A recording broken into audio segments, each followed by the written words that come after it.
Salut à toutes et à tous, c'est Game68240 pour un nouveau tuto vidéo. Donc je vais vous montrer comment contrôler votre ordinateur à distance avec un portable. Donc c'est pas très compliqué, hein, c'est même très facile, n'importe qui peut le faire. Donc ça marche sur Android, iPhone aussi je crois, mais je suis pas sûr. Donc moi j'ai un Android, je vais vous montrer avec Android, mais iPhone je pense que ça marche aussi. Pour commencer, depuis votre ordinateur, vous allez sur le premier lien de la description et vous téléchargez TeamViewer, donc c'est gratuit. Donc vous n'êtes même pas obligé de l'installer. À un moment pendant l'installation, ils vont vous demander de faire installer ou ouvrir. Si vous voulez juste tester, vous faites ouvrir, ça va pas vous l'installer mais juste vous l'ouvrir. Et si vous faites installer, vous l'aurez de façon permanente. Donc là la dernière version c'est le 8 parce que ils l'ont réadapté pour Windows 8, donc peut-être il y en aura des nouvelles quand vous regarderez la vidéo. Bon, donc vous le prenez, donc je l'ai là. Ensuite vous l'ouvrez. Voilà. Maintenant ici, déjà vous pourrez choisir un code. Vous mettez votre mot de passe personnalisé si vous voulez. Sinon vous allez avoir votre ID ici et le code au pif. Vous pouvez le changer en réappuyant ici, hein, créer un nouveau mot de passe aléatoire ou mot de passe personnel. Sinon vous cliquerez là-dessus. Donc voilà. Maintenant direction le phone. Donc je vais couper la vidéo du PC et je vais vous montrer sur le téléphone comment il faut faire maintenant. Donc voilà pour la deuxième partie du truc. Maintenant que vous avez TeamViewer le 8 sur votre ordinateur, il le faudra donc sur votre téléphone évidemment. Donc vous activez votre Wi-Fi, vous allez sur le Play Store et vous allez chercher TeamViewer. Voilà, donc vous prenez le premier, hein, c'est TeamViewer for Remote Control. Vous voyez là, hop, vous prenez, vous l'installez. Vous attendez juste le téléchargement. Merde. Voilà, donc ça dure pas très longtemps, donc en attendant je coupe quand même la vidéo. Voilà, ensuite quand c'est terminé, vous allez le chercher, donc vous m'avez mis automatiquement raccourci, vous l'ouvrez. Voilà, là vous faites suivant en haut, suivant partout. Voilà, maintenant ID TeamViewer. Donc vous allez recopier celle qui est ici, donc dans votre ID. Donc là c'est 185 005 et 378. Vous faites OK. Là ils vont vous demander le mot de passe, donc vous voyez là c'est 1321, donc j'entre 1321. Faites OK. Donc là votre fond d'écran il a disparu, donc c'est tout à fait normal. Là vous faites fermer.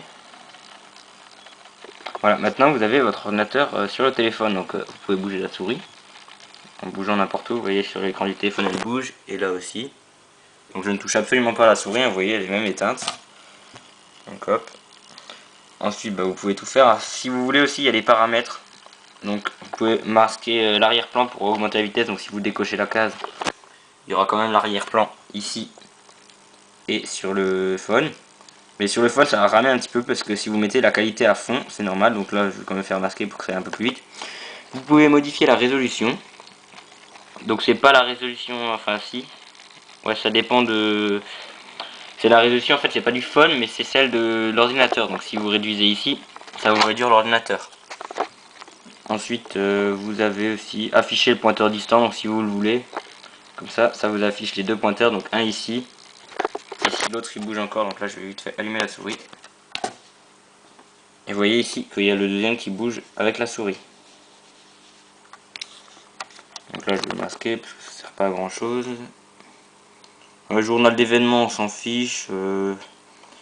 Et là vous allez pouvoir dans qualité, vous pouvez mettre ou vitesse ou qualité ou automatique. Qualité ça va vous mettre la même qualité que sur l'ordinateur et vitesse ça va vous mettre de la merde. Mais bon. Après vous pouvez aller donc sur n'importe où, hein, genre là je vais aller sur internet.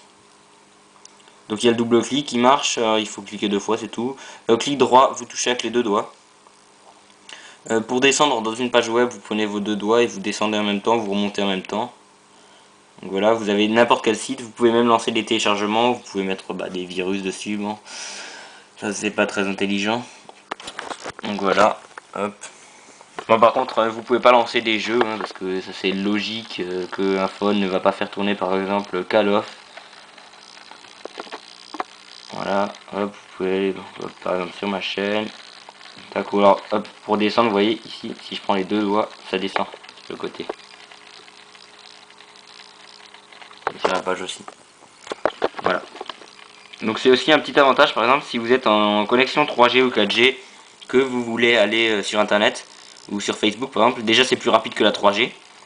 Et ensuite il y a mieux, c'est que ça coûte beaucoup moins cher de passer par son ordinateur avec la 3G et prendre l'ordinateur en 3G pour enfin contrôler l'ordinateur avec la 3G pour aller sur internet.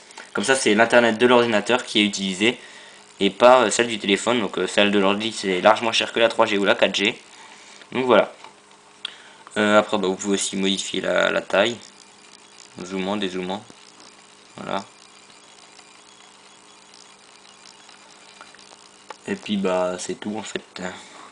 Voilà, donc vous pouvez tout faire comme avec votre ordinateur. Donc vous pouvez aussi l'éteindre, mais le problème c'est qu'après bah, vous pouvez plus le rallumer. Donc c'est assez emmerdant. Et vous pouvez aussi changer le code. Donc ça je vais vous montrer directement. Donc là, vous avez aussi d'autres paramètres, genre le clavier. Je crois en haut là, il y a les touches spéciales, donc Shift, Ctrl, Alt, Windows. Et encore d'autres touches en plus. Voilà, qui s'affichent en bas, c'est le F9 et tout, les touches directionnelles, supprimer et tout. Voilà. Puis après vous pouvez genre rester appuyé, hop, vous appuyez sur Windows et normalement en bas ça va vous ouvrir le truc Windows, voilà. Hop, je ferme et pour quitter, hop, vous appuyez juste sur retour, vous faites fermer. Voilà, vous faites OK. Après vous pouvez quitter TeamViewer. Donc là, je quitte et après pour l'ordinateur. Donc ce qu'il faut faire sur l'ordinateur, donc déjà ils vont aussi vous mettre un petit message. Donc ça vous remet votre arrière-plan, hein, vous faites OK. Et ensuite, bah, vous avez de nouveau votre truc. Donc si vous voulez changer de code, hein, vous appuyez là-dessus. Et vous faites créer un nouveau mot de passe. Voilà, et là ça change. Et après vous pouvez le fermer. Donc je sais pas si ça marche avec deux écrans comme moi j'ai là. J'ai oublié d'essayer là à l'instant. Je suis pas sûr que ça marche, mais bon déjà un c'est pas mal. Donc voilà. Bon donc c'est la fin de la vidéo. Moi je vous dis merci d'avoir regardé. Mettez un petit pouce vert si ça vous a plu, si ça vous a aidé. Abonnez-vous à ma chaîne et à plus pour un nouveau tuto. Ciao.